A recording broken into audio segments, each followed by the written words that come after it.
The clean energy team has been existing for several years, but now for the last year and a half we've been working with the sovereign island countries around the world. We're here for the Green Conference and here in Aruba because of the Renewable Energy Conference, which we believe is going to be a real success. And I was very delighted to see how many people were attracted from around the world.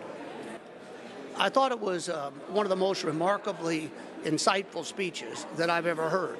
I mean, he not only talked about the number of tourists, the GDP, and how all that has gone up, the number of five-star hotels, and all of the green activities you've undertaken.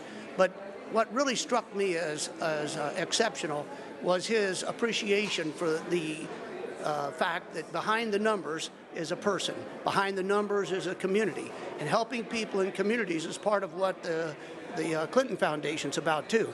And I thought his understanding of average people and quality of life concerns about their schools and their renewable energy and green energy opportunities was a remarkable piece of political insight that you don't see very often around the world.